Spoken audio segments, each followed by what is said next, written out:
welcome to Hiker Homily number 36 for the week of September 24th, 2018. Yes, we are into the autumn equinox, so it's technically officially fall. Although here in the Central Valley, the part of the Central Valley I live in anyway, we haven't quite hit fall.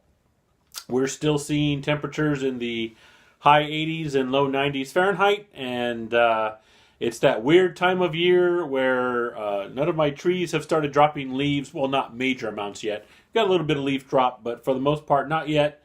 And when you go out in the morning, like when I take my son to school and things like that, we're getting our day started. It's kind of chilly out there. It's not horrible, but it's chilly. But then by the afternoon, like I say, we're looking at high temperatures reaching up sometimes into the 90s. Weird. That's just the way it is out here, and it has been that way for many years. So here we are in fall officially. And this week's Hiker Homily topic, we're going to be talking about group hiking. And some of you may have sprung into your head, group hiking. If you follow some of the thru hikers, you know that they kind of form what's called trail families. But that's not quite the same thing. When I learned to backpack, I learned group hiking, group backpacking and things like that. And it comes with certain rules. And so the whole concept of hike your own hike kind of gets pushed aside when you're doing actual official group hiking. If you consciously decide we as a group are going to go backpacking, that is a commitment that you're going to stay together for the most part as a group. Now, are people going to string out on the trail a little? I mean, they're not like going to be in a big clump walking down the trail. Obviously, we're going to string out. Some are going to go a little faster than the others and things like that. But you are going to stay, pretty much within visual range of each other is what you're doing when you're group hiking. Now, when we do backpacking stuff with the Boy Scouts, we do a lot of this because for one thing, one of the things I'll talk about for the pros is it's a safety thing. You never are alone on the trail and things like that. Where I know some of the thru hikers, even when they formed this kind of trail family and things like that, they all do their own thing and do their own pace and pretty much have set they kind of agree at the end of the day we're all going to reach such and such. That's what we're shooting for. And so they all end up there, but they're all going to get there at different times because some are going to go much faster than others and things like that. And if they don't make it, or they decide, wow, it's only 4 o'clock in the afternoon and I've made the rendezvous, I'm just going to keep going, they'll leave a note for their trail family. Hey, moved on to such and such. I'll see you at the next town or something. And they'll do stuff like that because they're kind of a loose group, Where with actual group hiking, you give up some of that individuality because you are supposed to be a group. So some of the two big things in group hiking are the double C's. That is compromise and cooperation. The whole purpose of the trip is for you to stay together, and that is for various reasons. And one of the main ones, like I said, safety. You're all going together and things like that. Now, there are pros and cons to group hiking, and I'm going to go over some of those. You're definitely not doing the hike your own hike as much. When I'm actually when we teach the Boy Scouts to backpack together, and I learned at a non-Boy Scout camp, the environmental education camp that I learned how to backpack at and things like that. The mantra there for backpacking is the slowest person is the one you put in front and sets the pace, because you don't want to leave anyone behind.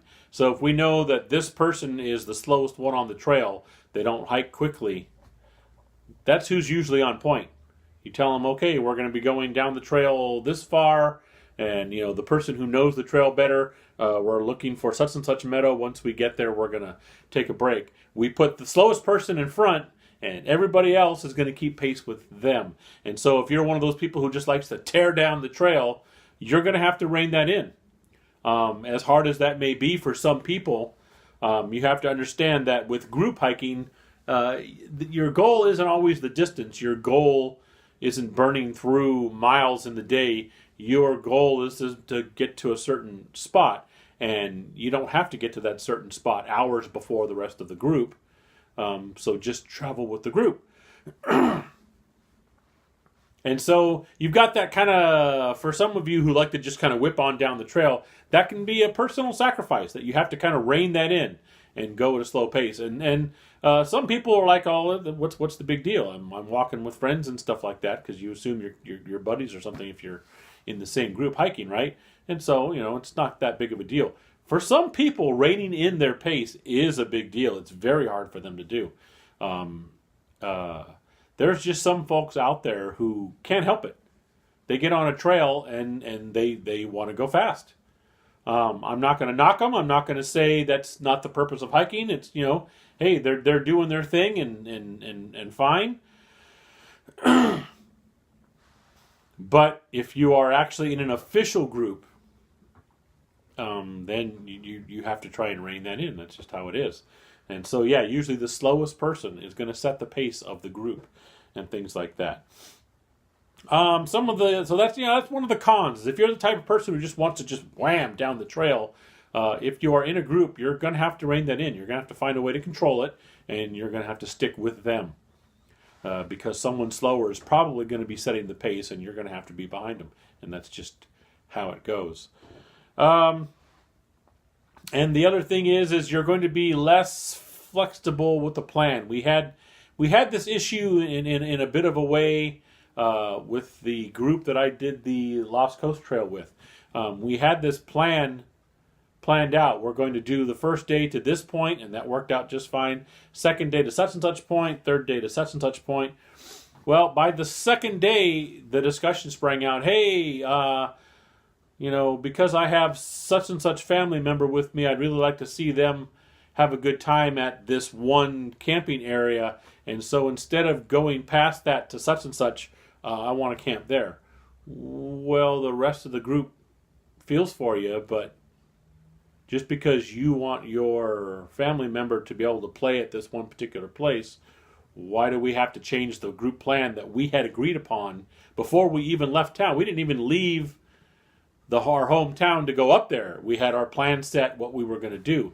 And now in the middle of the trip, one of our members wants to change the plan because of this. And that created some tension, that created some issues.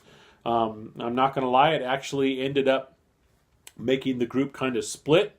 Some folks stayed with this person and decided, yeah, we're going to do that.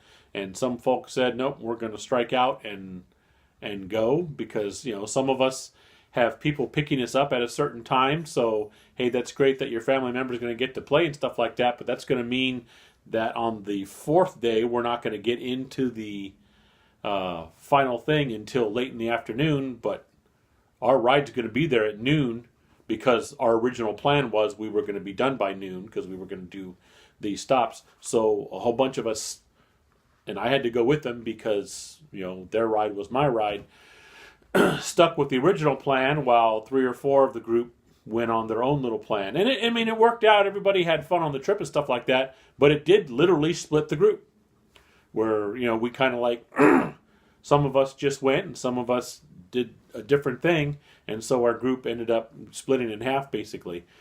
And that's not ideal. If you're supposed to be going together as a group and you've got a plan, you kind of need to stick with the plan. You got to have that consistency there. Especially, things are going to happen. You're going to make a plan and you're going to get out there and realize, oh dear, we didn't do the miles we thought we were going to do on such and such a day, so we're not going to make this site. So new plan is we're going to be here, and then tomorrow we're going to try and get to, that kind of stuff is going to happen. And then as a group, you would make the decision, yep, we're going to do this, and here's our new plan. We got it. Trails change plans on you. A river is more swollen than you thought, or this took longer than that, or there are so many blowdowns, we're going to have to take an alternate trail. That kind of changes are going to happen. There's just nothing you can do about it. But if the changes are, I don't know what you'd say, man-made, so to speak, that all of a sudden, hey, you know what? I think that looks more pretty. Let's go that direction. Yeah, but the whole group, we know if we go this direction, we're going to get to such and such campsite. You can't just change, one person can't just decide for the whole group, hey, we're just going to go this way because I think it's nicer. Well, yeah, we're in a group. And it kind of sucks, because what I'm going to talk about in a minute is, and that is one of the other strengths of doing kind of group hiking is you can kind of replan your loadout and things like that. I used to do it a lot if I was hiking in a group and my wife, or at the time my girlfriend, was hiking with me. We could do different things. Now everybody's going to carry their basics. Everyone's going to have a little first aid kit and some kind of food, and you're going to have your own water and things like that. But my wife and I could do stuff with our loadout that we're carrying in our backpack because we knew we were going to be together. We were going to be camping together. If we got split up, we'd have our basic survival gear. But barring any of those kind of issues, we were able to do things like, for instance, she would carry the whole cook set. I would carry the tent, and that left room in both of our packs for other things that, instead of the little tiny little cook sets, we could actually carry a bigger cook set because she was carrying the cook set. We each didn't have to have the little one. She would carry the bigger cook set, and that gave us more options for food, and we were able to feed more people because we have a group with us. So instead of everybody in the individual group cooking with their own little individual stoves and stuff like that, we were able to have a bigger meal because we were able to carry bigger pots because she was carrying all that because she didn't have to carry a tent because I was taking care of that. So you get that kind of that's just one example. There's all kinds of things you can do with your loadout if you're going to cooperate. Now, like I say, you make sure both people have the basics. Both people are going to have some kind of food with them, their water, first aid, all those kinds of things that you're going to need in case you get separated and somebody ends up on their own and things like that. Because that was part of the problem was if she got separated from me, I didn't have anything necessarily to cook with. I would sometimes be carrying my stove with me and things in one little pot. But for the most part, she had the cooking utensils. And if she was separated from me, she didn't have a shelter anymore. I had the tent and things. But again, we're in a group, and so, worst comes to worst, if she needed a shelter, there were other people in the group who would be able to take her in. And, vice versa and things like that. But, just things you have to watch for. But that does let you do that. If you're in a group, you can kind of rearrange your loadout that you're carrying in your backpacks so that you are able to carry different things than you would if you were kind of on your own or in kind of a group but doing individual stuff individually. You're able to do just more with that. But the biggest thing with a group, for group backpacking, group hiking and stuff like that, is that cooperation and that safety. You stay together, you stay within sight of each other, and that way you have the luxury of companionship that way, and that can make a hike a lot better. You do have to sacrifice if you're a speedster down the trail. You're going to have to sacrifice that because you're going to be going at the pace of the slower person in the group. That's who's going to set the pace, not the fastest person. You're not just going to scatter out there on the trail. But it does have its advantages, and it can be a lot of fun if you're able to wrap your mind around that whole get yourself out of it. And that's really what it is. I have a good time when I'm out there on the trail on my own. I've never been a fast hiker anyway. I've said that many times. But I can just kind of go my own pace, and if I decide, hey, I'm going to take this side trail because it looks cool, I can do that. Having that ability is really neat, but at the same time, I've always enjoyed the group hiking because the camaraderie is part of what is fun about hiking and things like that, and not just when you get to camp, but I mean actually on the trail, the camaraderie, and it's safer, and just things like that. So group backpacking, do you have any experience with it? I always want to put a question out there to see if there's anybody who wants to interact. I don't really get a lot of answers all the time because, again, my channel's tiny and it doesn't get spread everywhere. But if you've had any experience with group backpacking, good or bad experiences, see if you want to let me know. And you can do that at, you guessed it, hikingforhealthca@gmail.com. Or you can leave a comment below this video on that topic. You can go back to any of my videos, leave a comment on the topic there on what they're on. You can also get a hold of me on Instagram or Facebook. Also, Hiking for Health CA. And that is Hiker Homily number 36 for the week of September 24th. And as always, thanks for watching. Thanks for sticking with my goofy little channel. And we'll see you next week.